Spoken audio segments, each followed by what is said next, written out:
Tips saya ingin membuka sebuah kerangka besar dulu. Permasalahan umat ini yang tidak selesai ini kan salah satunya adalah kepemimpinan yang begitu banyak menguras tenaga, pikiran, bahkan kapital, ya modal kita bisa lihat ya, betapa banyak uang terhambur-hambur hanya karena kita terperosok ya, di dalam lingkaran kepemimpinan yang memang hari ini mau tidak mau kita masuk dalam lingkaran setan demokrasi. Baik, hari ini kalau kita berbicara kepemimpinan, kita berbicara tentang ekonomi umat, atau dalam Zoom kali ini berbicara tentang infrastruktur rezeki, maka yang pertama tentu adalah ulil anfus. Ulil anfus itu artinya sumber daya manusia. Kita bicara pesantren, sumber daya manusianya seperti apa? Kita berbicara masjid, orang-orang yang memakmurkan masjid seperti apa? Hingga bisa seperti masjid yang di mana itu Ustaz Adi, di Jogokrian ya, yang begitu dahsyat yang kita dengar itu. Ya, jadi semuanya bermula dari sumber daya manusia.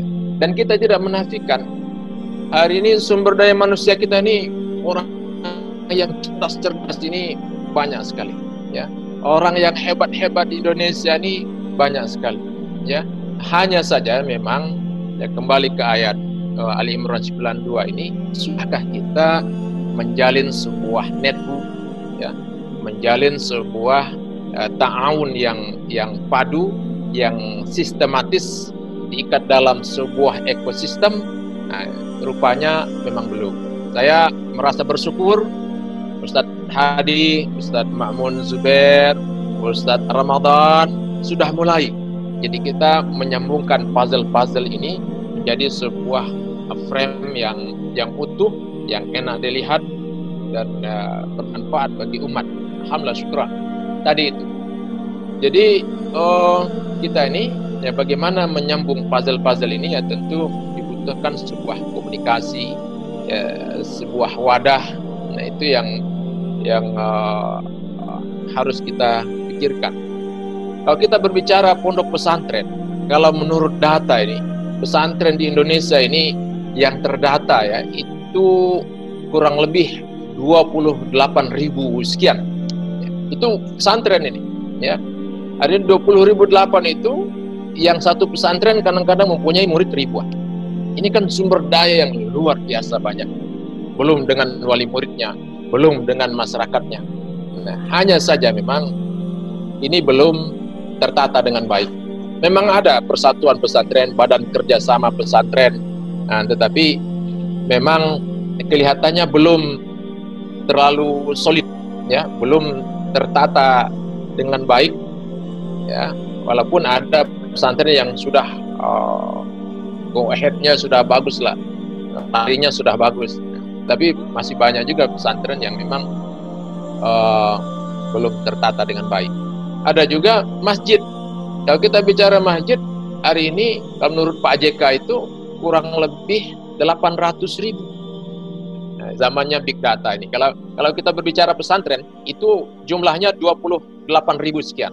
Bicara masjid 800.000 sekian.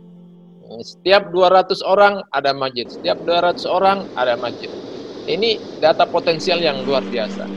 Ini memang dibutuhkan, ya, dibutuhkan tokoh-tokoh, ya, dibutuhkan orang-orang yang memang mau bisa memberdayakan umat seperti ini.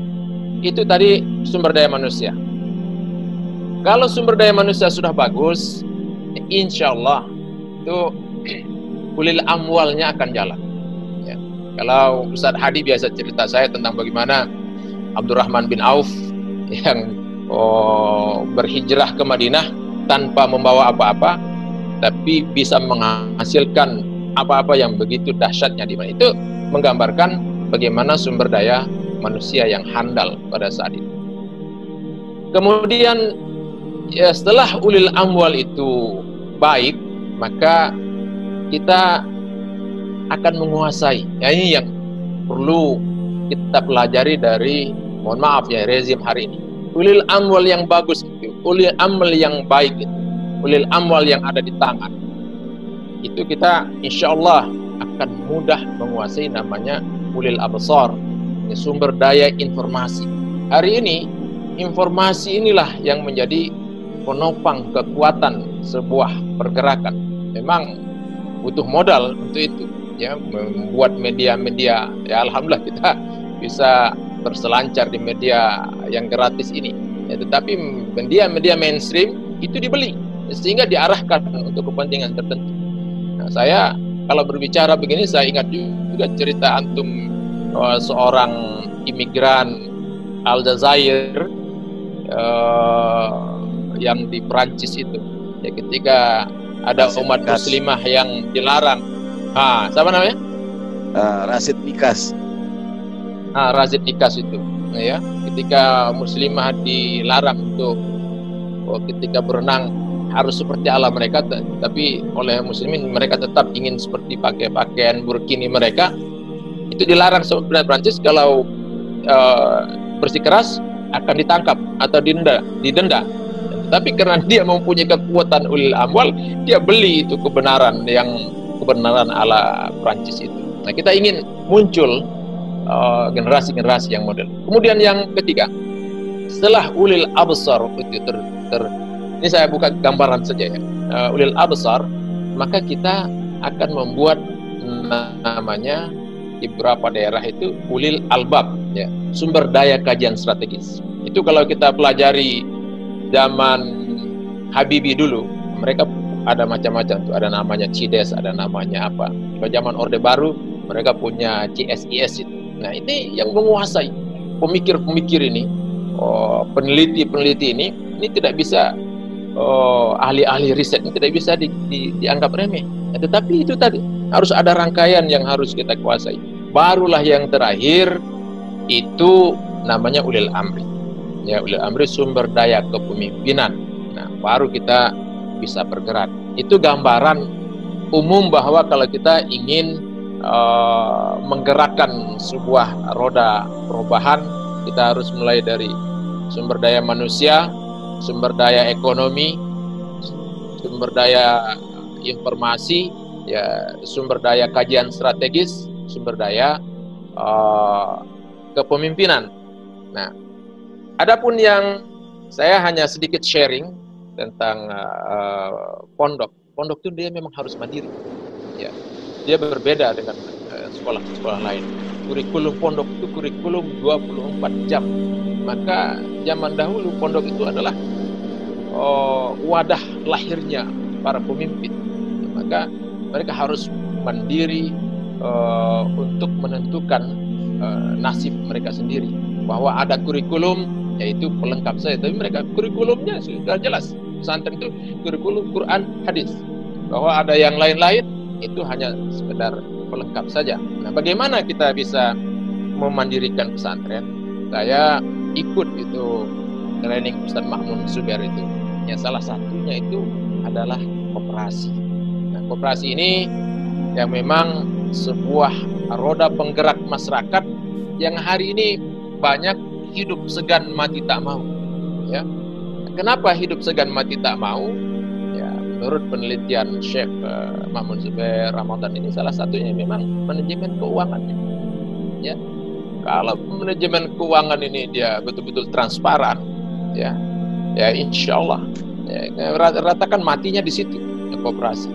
Kita bisa bayangkan kalau sebuah pesantren itu muridnya ribuan, kita bisa bayangkan kalau dia menggerakkan koperasinya itu bisa menjadi kekuatan yang luar biasa.